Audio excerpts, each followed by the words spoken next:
D'abord, j'ai étudié en ressources humaines, en relations industrielles. J'ai jamais travaillé là-dedans. Je suis issu du monde du sport. Mais en 1994, j'ai lancé mon entreprise. Comme je le dis souvent, c'est une TTTA, une petite entreprise, d'accord? Et ce que je fais dans la vie, je donne des conférences sur l'attitude. Alors moi, ma passion, ça a toujours été l'attitude. Et j'ai 4 conférences, dont une qui s'appelle le Moi incorporé, le Moi Inc., qui est la conférence la plus vue au Québec. Mais je me suis vraiment spécialisé tout ce qui est entrepreneurship. Pendant des années, j'ai donné de la formation en démarrage d'entreprise. J'ai une conférence qui s'appelle Va te faire voir sur l'importance de se réseauter, donc rencontrer des gens pour améliorer ta qualité de vie et ta business. Donc, tout ce qui touche l'entrepreneurship, pour moi, c'est une passion. Moi, c'est sûr, je donne des conférences partout. Nommez-moi une ville au Québec, nommez-moi un type d'entreprise, c'est sûr, je suis allé. D'accord? C'est sûr, c'est sûr. Donc, le fait que je me suis promené partout, je suis témoin de la réalité des entrepreneurs partout en région. C'est sûr que je vais dans les grandes entreprises, je vais dans les grandes corporations, je fais des grands congrès, mais mon travail m'amène par les chambres de commerce, par rue principale, par des associations. Je rencontre souvent les plus petites entreprises au Québec qui, en passant, sont la force économique du Québec. Okay, moi, je tripe vraiment sur les petites entreprises. C'est elles qui font en sorte qu'on est là et que tout existe, là. Alors, puis moi, à un moment, j'ai réalisé à quel point souvent les petites entreprises n'ont pas accès aux mêmes services que les grandes entreprises. Juste conférencier. Les gens dans mon domaine, les conférenciers comme moi, souvent on va dans les grandes entreprises, mais les petites entreprises, soit n'ont pas le budget ou physiquement ça ne donne pas, une question de l'éloignement. Donc souvent, ils n'ont pas accès aux mêmes services que les grandes entreprises. Puis moi, ça me touche. Je trouve que ça n'a pas de sens. C'est ça qui fait en sorte qu'un jour, j'ai eu une idée. J'ai dit, moi, là, ça fait 23 ans cette année que je fais le Moi Inc. Et dans ma conférence Va te faire voir, je parle beaucoup de briser l'isolement. Puis là, je rencontrais ces gens-là, puis à un moment donné, j'ai eu un flash comme j'ai toujours. Il y en a des fois qui me demandent quand est-ce que tu écris tes conférences. Je ne les écris pas, ça me pop dans ma tête. Et là, j'ai eu l'idée du Nous Inc. J'ai fait comme, Nous Inc. 1, on brise l'isolement.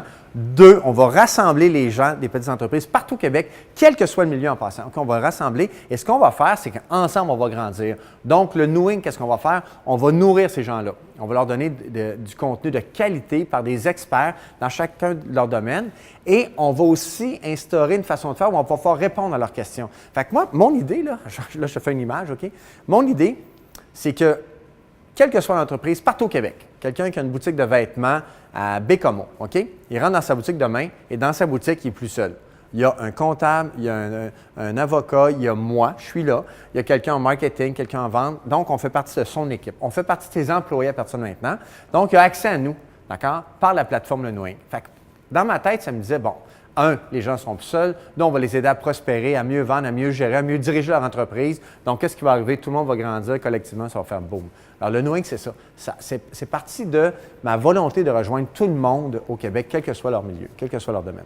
Moi, je pense que le défi premier des petites entreprises, souvent, c'est que ça part d'une passion. D'accord? Alors, quelqu'un a un talent. Disons que moi, je n'ai pas ce talent-là, mais disons que j'aurais un talent dans la décoration. OK?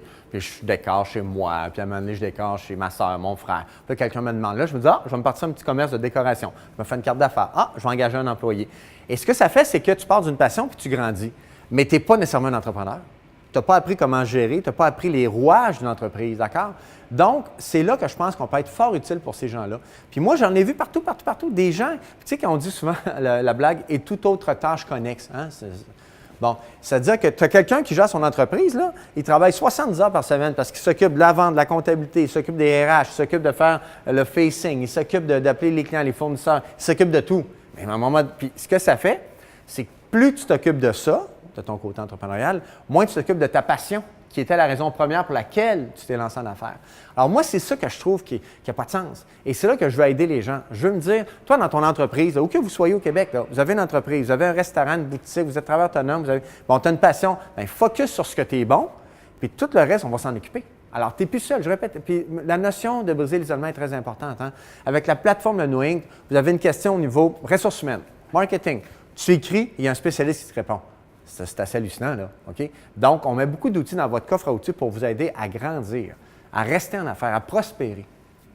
Moi, les entreprises que je rencontre, les gens que je rencontre, je te dirais le fil conducteur ou l'élément central, je trouve que les gens ont du succès, c'est l'attitude, c'est le personnel, c'est le monde, c'est toi. Tu sais, dans ma conférence, je parle de sympathique et professionnel. Oui, c'est important d'avoir des compétences.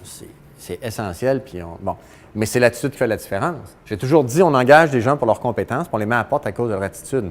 Donc, c'est une question d'attitude. Et moi, je suis convaincu que, puis en plus ça va dans notre société, moins on a de contact humain. On s'entend à cause sur le téléphone intelligent, tu as toutes les applications, tu as maintenant des banques virtuelles, tu peux commander en ligne, donc tu ne parles plus vraiment des gens. Donc, comme on rencontre moins de gens, ce que ça a fait, c'est que les gens qu'on va rencontrer, on veut que ce soit de plus belle qualité, on veut que ce soit plus belle attitude, des plus belles relations.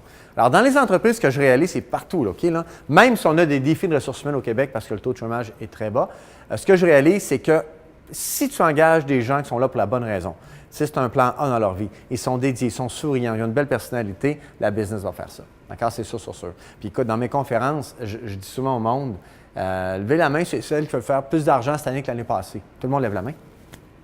Levez la main, c'est celle qui espère faire plus d'argent l'année prochaine. Tout le monde lève la main. Mais pour ça prend quoi? Il faut que tu vendes. Et pour vendre, il faut que tu aies des personnalités, des gens qui sont là pour les bonnes raisons, des gens qui sont allumés. Tu sais. Écoute, l'entrepreneurship, ce n'est pas juste d'avoir une passion d'être en affaires. C'est beaucoup plus complexe que ça. Puis à la fin de la journée, il faut que ça soit rentable. J'ai rencontré trop de clients qui étaient en affaires, mais ce n'était pas profitable. Fait qu'ils font un chiffre d'affaires, ils dépensent, ils restent zéro, ils travaillent, ils sont comme ça. C'est pas le fun, là, OK? Donc, il faut que ça soit rentable, une entreprise. Il faut que ça soit profitable. Donc, pour ça, ça prend plusieurs éléments et c'est très rare qu'on maîtrise tous ces éléments-là. C'est ça que le Knowing vient faire. Il vient combler ces lacunes.